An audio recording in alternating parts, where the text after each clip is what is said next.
creep dive into mystery and conspiracy and deep, dark stuff.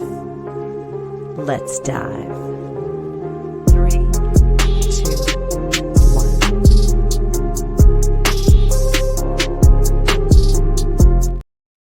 Welcome to Fortune Cookies Tarot. I'm Annabelle. I'm a tarot practitioner and psychic for over 35 years.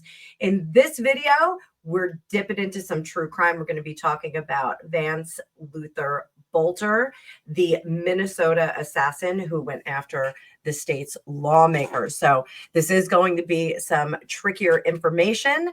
And if you are going to be triggered, please exit and watch one of my other videos that is much more lighter fare. So I hope everyone is doing well. I know we're having a heat wave here in the Northeast and the United States. And I know England is really, really hot. Guys, I know you're hot over there. So let's do some hot stuff here. Want to let everyone know I am off my schedule for today, Saturday. I will be on tomorrow for a heat wave sale all day long.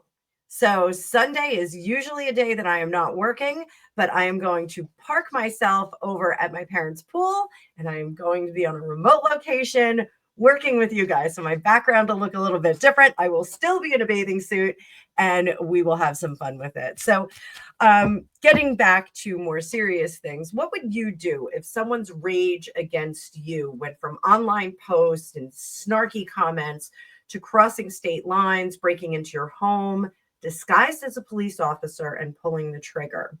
On June 14th, 2025, here in the United States, in Minnesota, there was a crime spree by an individual named Vance Luther Boelter.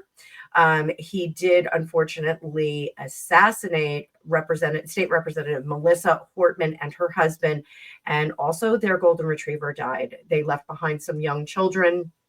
Extremely tragic event. Also, Senator John Hoffman and his wife were also wounded. They remain in guarded condition. Their adult daughter was fortunately there and was able to slam the door. Boelter had gone to John Hoffman's house first, and presumably that is how the police were, the real police were actually notified. One of the really disturbing things, as the wife of a police officer, they did throw out a all points bulletin notice to residents of Minnesota that if a single police officer came to your house, to call 911 and make sure that that was an actual real dispatch police officer. Having conversations with my husband about this, decking out the car and decking out himself to be seen as a police officer is quite expensive. So we're going to look at some psychic insight into his motivations. We are going to look at some energetic patterns and also some spiritual warnings. So again, this is going to be a little bit heavier fare. I did do a fun video on Friday about the Roosevelt Hotel in Hollywood and the ghosties that are there. So if you want something a little bit lighter, go back and watch that. That was a fun video. So we'll go over some of the facts here. Timeline was June 14th, 2 a.m. to 3:35 a.m. Boelter had gone and pounded on the door of Senator Hoffman and his wife's Champlain home.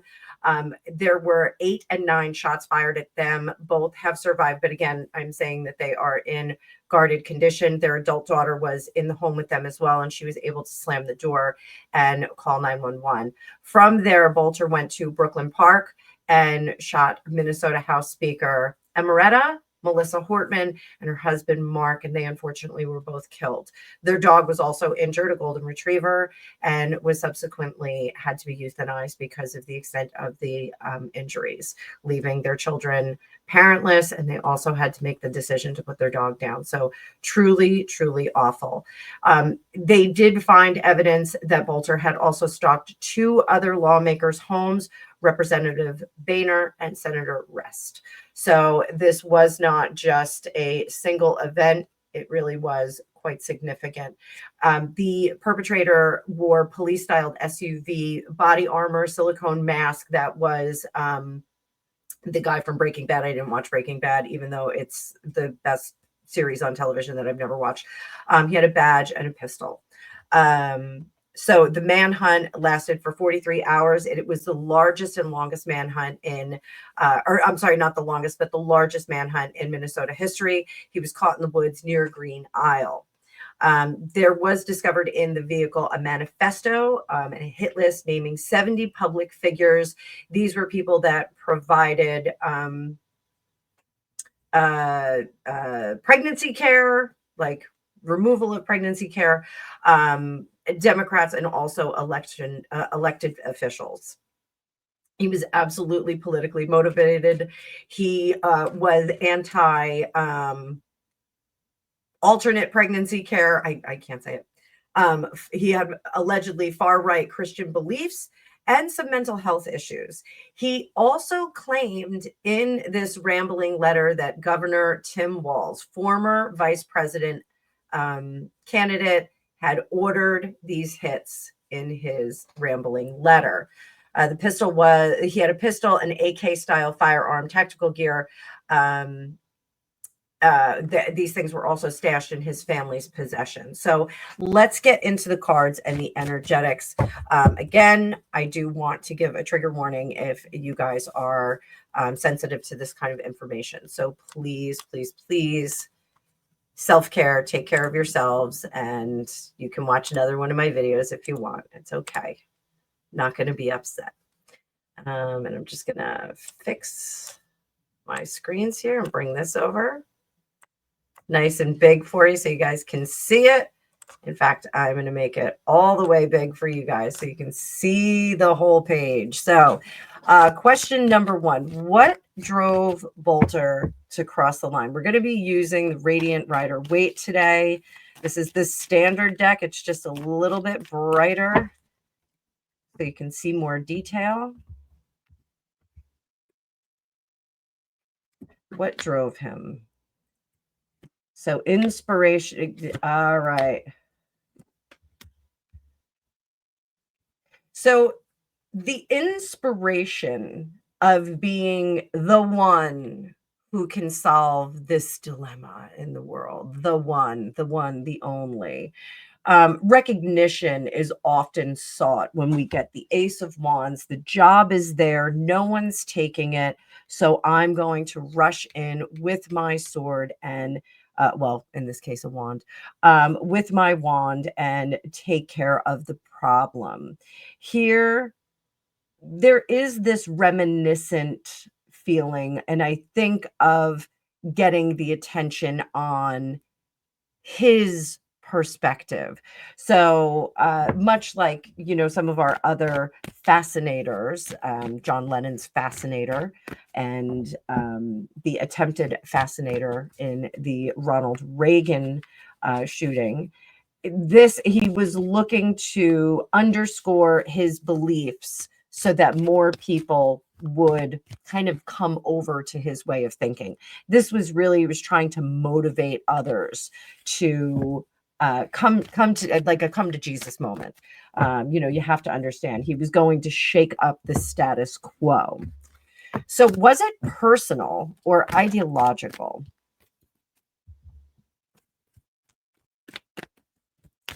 Was it personal or ideological?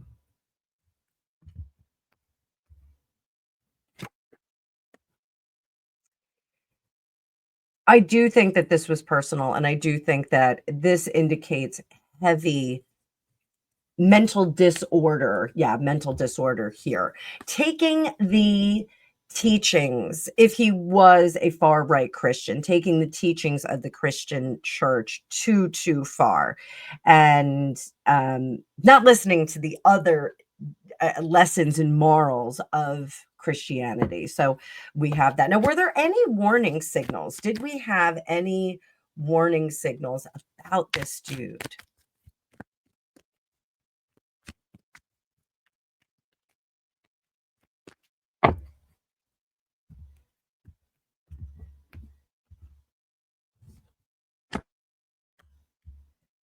I do think that there was some disordered thinking there. And I think there are, when this comes to trial, as it will, since they've caught him, I think we're going to see some disordered thinking.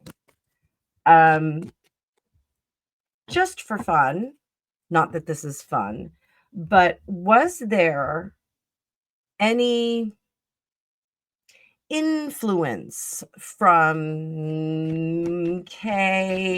maybe something that possessed him, maybe something that motivated him? So I don't know if he was driving the machine quite so much. One of the interesting things is that with the way the internet works and digital media works now, if they would like to, they, in inverted commas with capital T, if they would like to influence someone, they need only push certain information in front of them. The algorithm does that all the time here on YouTube. The algorithm pushes my videos toward people that would enjoy them because they enjoy similar content. So this is something that I think can be motivated by remote sources. If they have an individual that they want to do something dramatic, drastic, and dastardly as this was. So I think that there was some lack of driving. Was there influence there? He certainly was ripe for being influenced. So I think we'll take that for what it's worth. I think there was a little bit of push in that way. So righteous rage is certainly extreme toxicity of the person. What is the spiritual lesson for the rest of us on this? What is the spiritual lesson?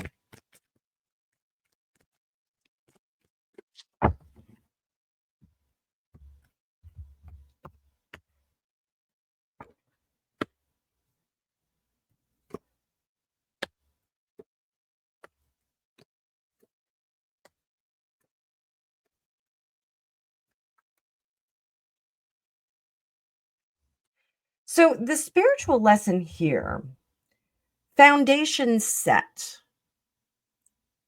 when muddled with other information that links into it. So what I'm getting at here is that this religious foundation, allegedly, that this person had was infiltrated by some other information that this individual decided to go rogue.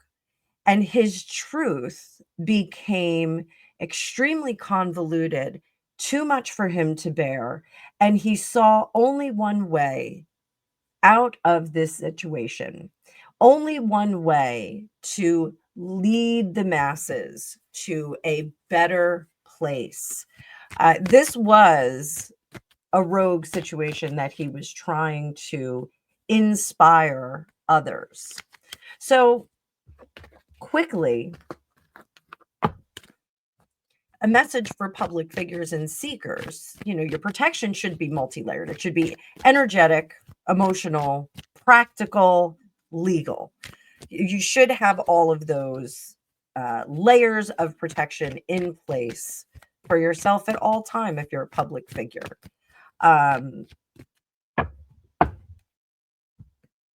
Will this actually inspire others to do this? No. I think this was not an inspirational crime. I don't think we're going to see others taking up that mantle. Do I think that they will attempt to have other people hop on this bandwagon by pushing things toward them, in front of them, letting them see it? Yes, I do. Do I think it works? No, I think that this was a highlighted, difficult, awful crime. And I think that bipartisan response to this is really affirmative that it was a terrible thing. So, interestingly enough, uh, we have this doesn't just happen in Minnesota. Here in New Jersey, we have something called Daniel's Law, and this case reminded me of Daniel's Law. This includes judges, law enforcement, families, and they have enhanced protections here in New Jersey. So the law was passed after a federal judge's son was murdered at his home by someone upset with a court ruling. Essentially, the individual looked up the judge's address and went to that address, and the teenage son answered the door, and he was murdered. But it is a criminal offense as a result of this law to publicly share the personal information like home addresses of judges, police officers, and their families. It's extended to their families as well. I remember very, very clearly when this happened, and perhaps more states need to consider that, because folks might think that they're just vetting online. They may think that they're just, looking into someone's information, but it actually is a very, very serious offense. If someone leaks your address online as a threat, it is a criminal law, and the law supports spiritual boundaries by giving legal teeth to that kind of behavior. I do think that that is quite significant and perhaps should be something that is explored for public officials that are elected and people that do take on public roles. So to be sure, I think we're done with all of that. And we can put me back on the screen. There we go. There we go. Hi, guys. So heavy stuff that we're looking at in this reading. My heart goes out to those that were affected in Minnesota, especially the children that were left behind for the one family. Really, really awful. Violence is the ultimate shadow, and one that we must meet with healing light. And violence can extend to just saber rattling and chest beating, that kind of thing. I send peace and healing to the families involved in the Minnesota crisis and to everyone that's navigating public service. I also want to remind everyone that's watching, if you are on a spiritual path or if you are a public person, anyone here on YouTube, protect yourself on all levels and protect your energy. You can do this emotionally, practically, legally. You have the ability to do that. It's very, very important to do that. So protect your energy, your personal space, and your legal position. So leave a comment if you've ever felt that you had a dream or intuition about violence, if you ever felt like something was coming your way like this, and how you help protect yourself. I know there's a number of things that I do. My girlfriend Shelly, who has the Charming Homes division of Fortune Cookies Tarot LLC, we have a couple of little spells that we do that protect homes, and she often sells those. We're going to be at a craft fair in September selling some of those together. So, I do want people to understand that you do have the ability to protect yourself. You're not just out there in the wind. You don't have to be the wife of a police officer. You don't have to be anything like that. I was very careful about my protection, but as a business owner, my information is out there. It is out there for people to find.